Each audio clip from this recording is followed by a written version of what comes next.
गंगा के तट पर एक वृक्ष के नीचे रामचंद्र जी भाई समेत विश्राम कर रहे थे।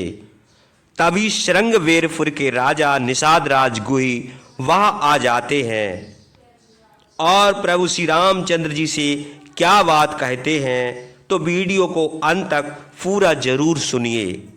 जब रामचंद्र विशाल और रमणीय कौशल देश की सीमा के बाहर गए, तब अयोध्या की ओर मुंह करके हाथ जोड़कर बोले, हे इक्ष्वाकु वंश की परिपालित श्रेष्ठ नगरी, मैं तुमको और तुम्हारी रक्षा करने वाले देवताओं को प्रणाम करता हूँ और आज्ञा मांगता हूँ।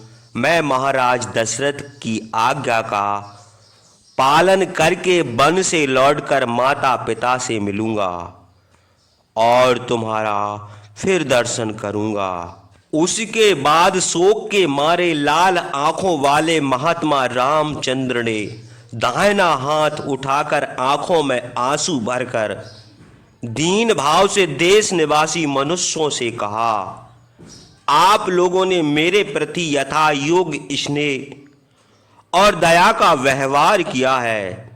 अब आप लोग जाइए, बहुत देर तक दुखित रहना उचित नहीं है। हम लोग पिता की आज्ञा पालन करने के लिए वन को जाते हैं। रामचंद्र की यह बातें सुनकर वे लोग उनके दर्शन से तृप्त न होने पर भी विवश होकर प्रणाम और प्रदक्षिणा करके इधर उधर खड़े होकर रोने लगे।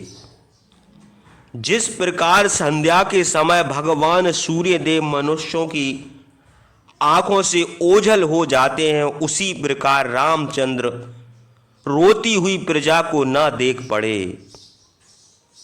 रथ पर सवार महापराक्रमी पुरुष श्रेष्ठ रामचंद्र ने कौशल देश के अनेक रमणीय गांवों को देखा।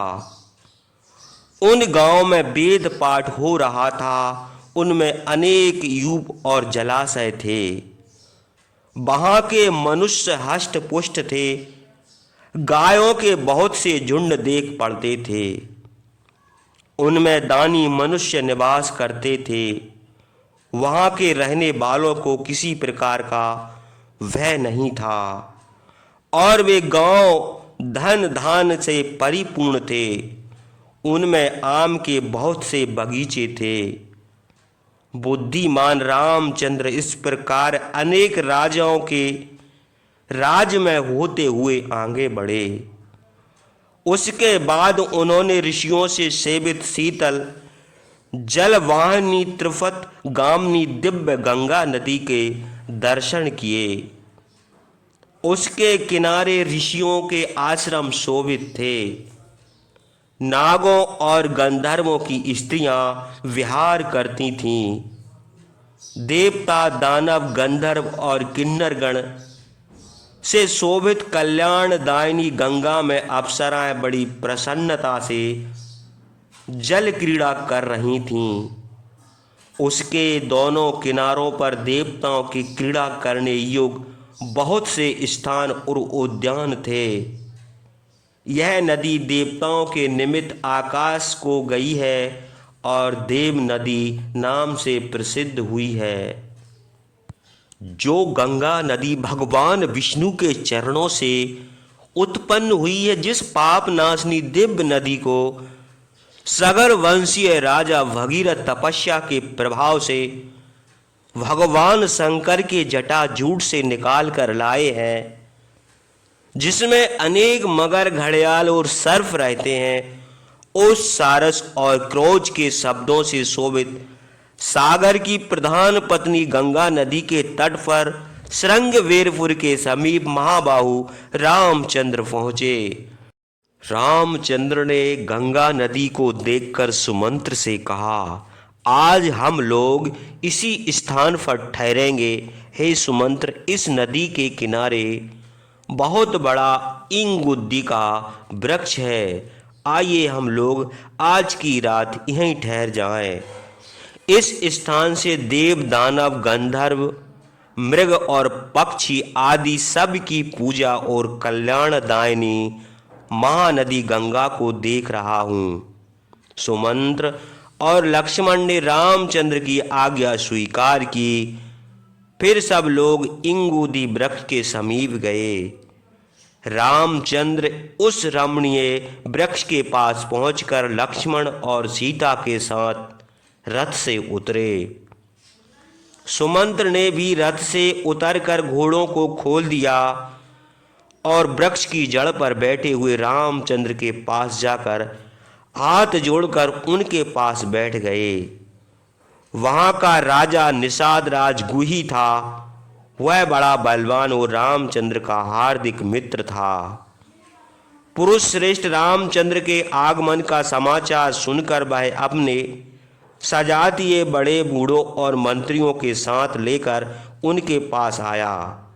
निषाद राज गुही को आते देखकर रामचंद्र और लक्ष्मण उससे मिले। निषाद राज ने उनको हृदय से लगाकर दुखी होकर कहा, हे महाबाहु, आपका स्वागत है।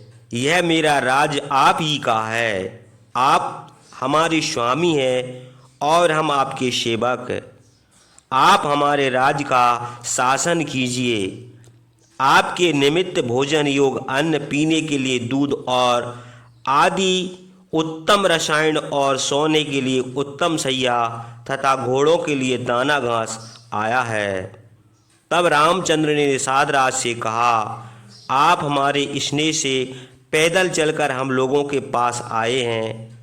यह आपने हम लोगों का बड़ा सम्मान किया है और हम आपसे बड़े प्रसन्न हैं। यह कहकर रामचंद्र ने अपनी विशाल भुजाएं फैलाकर निषाद राज गुही को हृदय से लगा लिया और फिर उससे कहा, हे निषाद राज, आप अपने परिवार समेत कुशल से हैं। मैं बड़े भाग्य से आज आपको और आपके कुटुंब को निरोग देख रहा हूँ। आपके राजधन और मित्र सबकी कुशल है ना। आप प्रेम के साथ मेरे लिए जो वस्तुएं लाए हैं वे सब मुझे स्वीकार हैं, किंतु मैं इन्हें ले नहीं सकता क्योंकि इस समय मैं तपस्वियों का धर्म पालन करता हूँ, कुश, चीर और अजिन धारण करता हूँ और फल मूल खाता हूँ। आप घोड़ों के लिए जो लाए हैं उसे मैं ले लूँगा। घोड़ों के लिए घास की ज़रूरत है, उसके सिवा और कोई वस्तु मुझे ना चाहिए। इसी से आप द्वारा मेरा सत्कार हो जाएगा। ये घोड़े राजा दशरथ के बड़े प्रिय हैं, इसलिए इनको खिला देने से ही मेरा सत्कार हो जाएगा।